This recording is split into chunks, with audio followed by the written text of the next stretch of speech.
Hare Krishna, Gauranga. So long overdue for one of the 30 key verses classes. This one is, we're still in the third chapter of the Bhagavad-Gita, so 327. Quite a famous, I mean, of course these are all famous verses, but this one in particular is quite a famous verse. So we'll quickly chant Om Namo Bhagavate and we can have a little look at it. Om Namo Bhagavate Vasudevaya, Om Namo Bhagavate Vasudevaya, Om Namo Bhagavate Vasudevaya. So, Prakriti Kriyamanani Gunai Karmani Sarvasaha Ahankara Vimudatma Kartaham Iti Manyate. The spirit soul, bewildered by the influence of false ego, thinks himself the doer of activities that are in actuality carried out by the three modes of material nature. Purport by the English Prabhupada Ki Jai. Two persons, one in Krishna consciousness and the other in material consciousness, working on the same level, may appear to be working on the same platform, but there is a wide gulf of difference in their respective positions.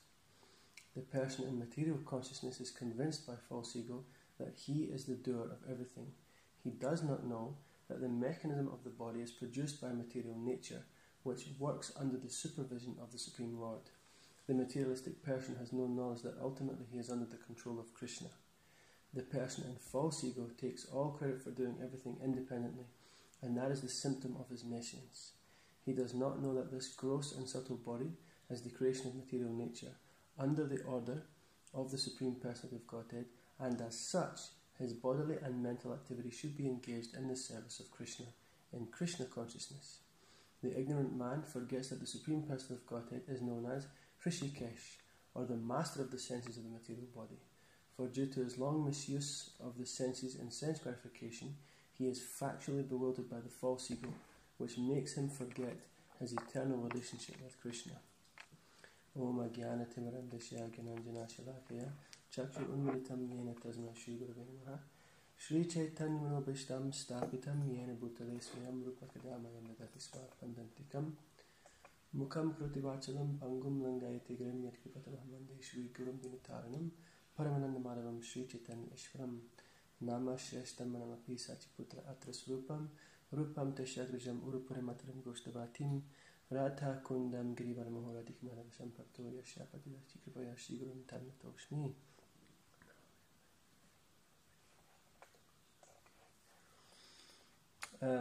Very simple and clear purport, and also the message from the Supreme Person of Godhead himself again is very clear, that we, the original soul, so we've already understood at this point that we're not the body, we're the soul.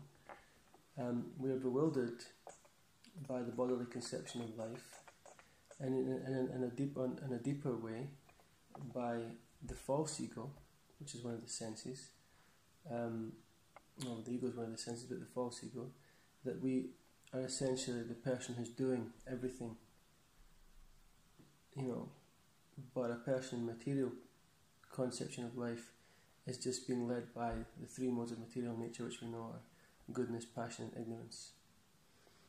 There was one class I had by Srila Prabhupada this morning, and he mentioned these different levels: a person in the mode of goodness, a person in the mode of passion, a person in the mixed.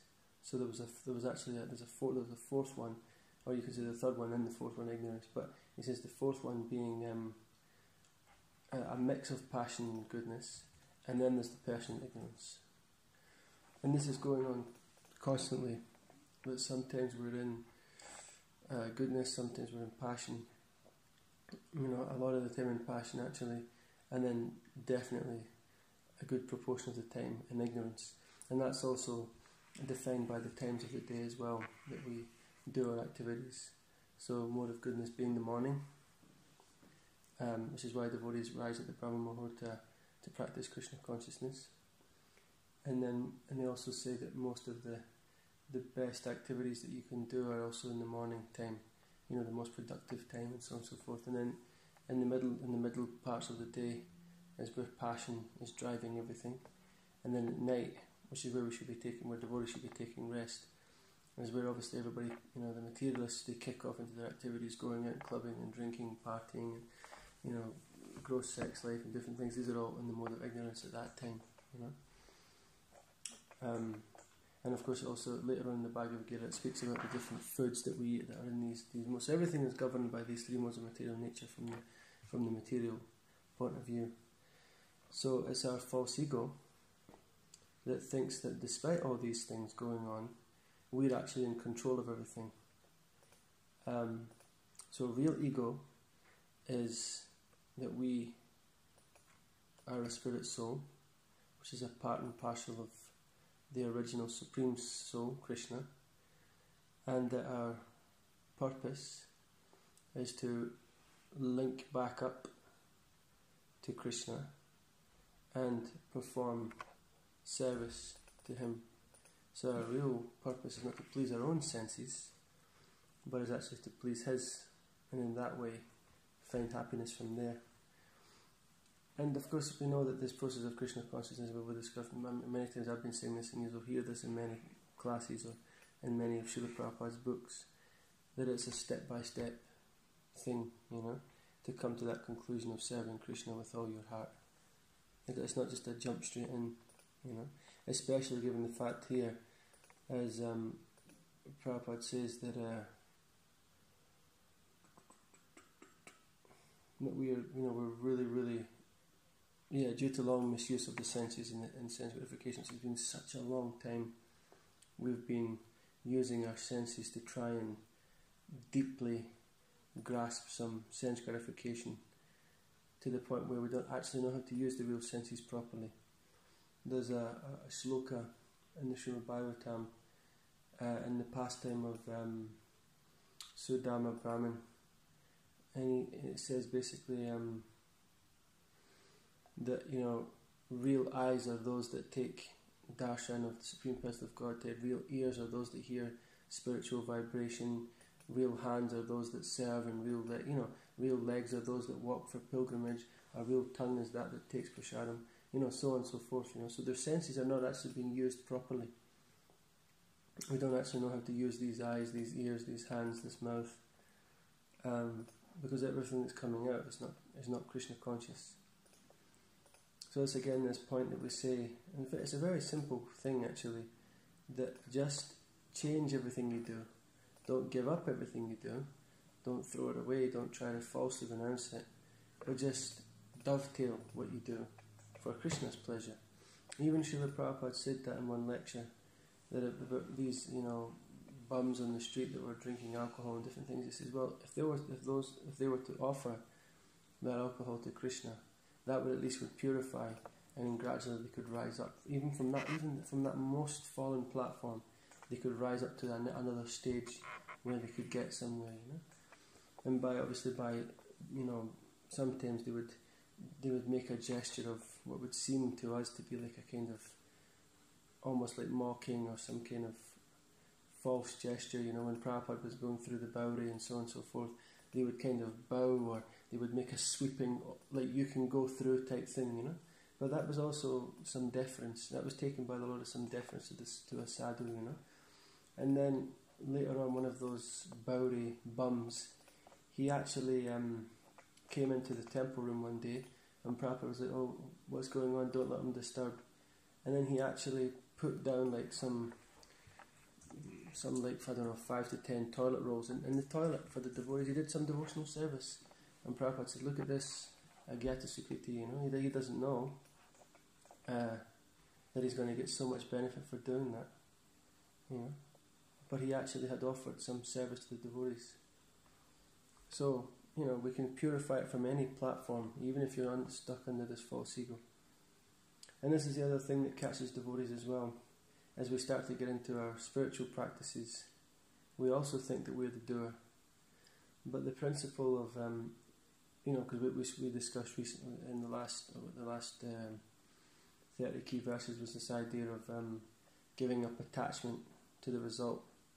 So it's also a kind of form of the false ego coming in there, that we've done so much devotional service for Krishna, especially if you're doing a lot of austerity or something, you're getting up early, really trying to chant and reading, and you're doing books, or you're going out, or you're doing big preaching, whatever it is. You think, okay, Krishna, maybe you should recognize this now,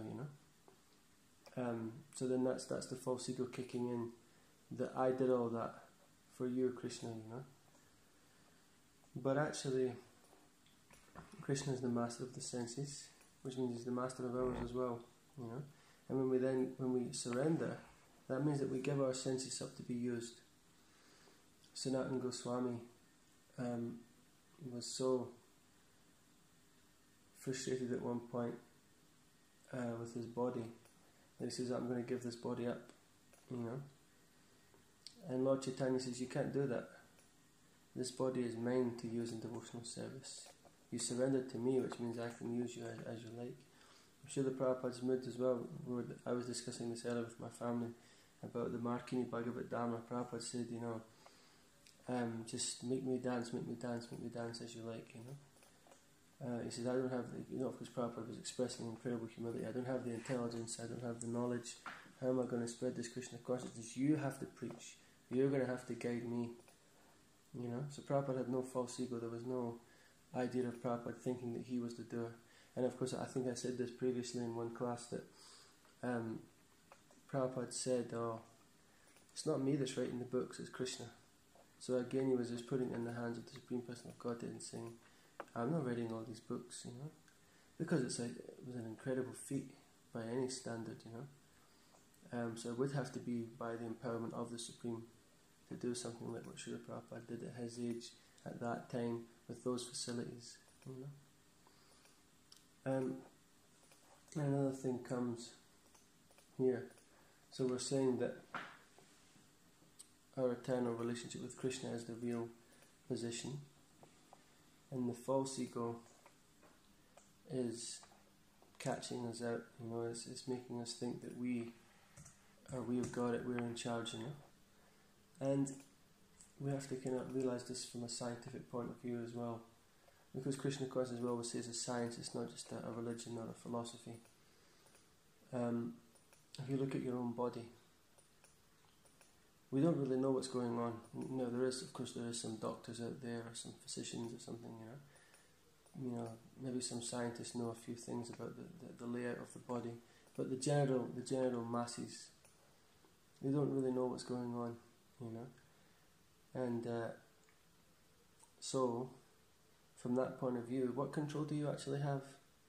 How are you doing everything independently? Prabhupada used to give the example that the hand can't feed, you know, the hand can't eat the food, you know, the hand has to take the food and put it into the mouth for the sustenance to happen. So what's acting independent, you know? And the car, we know, can't start itself, so that's waiting on the mat. So everything is dependent on something else. So ultimately we're dependent on Krishna. We're using all his facilities, right?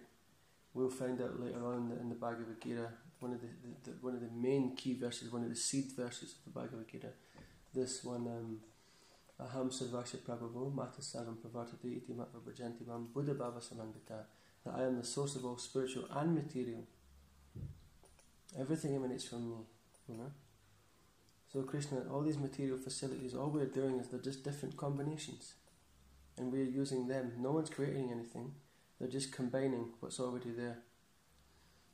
Martin Luther King, he said one famous saying that from the minute you wake up in the morning, you're dependent on so many things.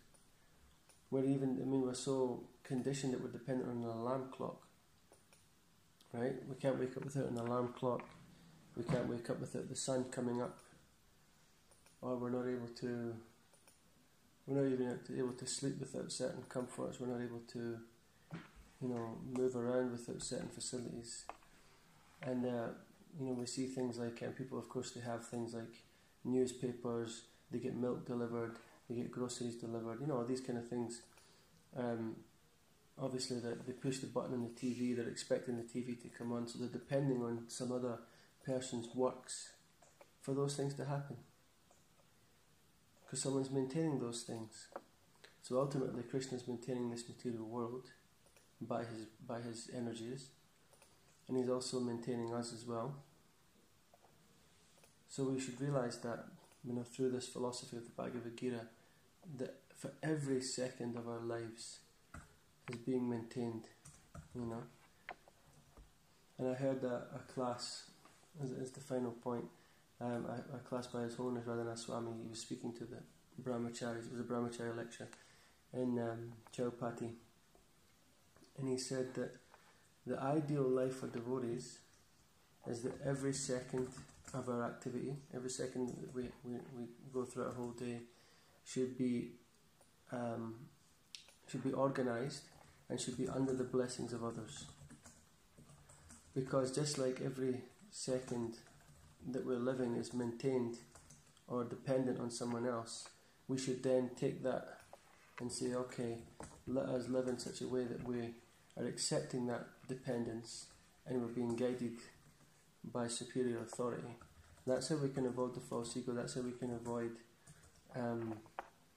getting caught up in our minds and getting swept aside by our big plans and big heroics, you know. If we just say, okay, you know, someone, of course, it's different for grihastas. It's easy for the brahmacharis to have that kind of schedule, but still, you know, a devotee should have that plan in mind that at 4 o'clock I get up. If you have different, you know, some devotees have different bodily maintenance things that they do, a lot of Ayurvedic things and so on and so forth, or they do some exercises, whatever it is. Maybe they like to read before they chant.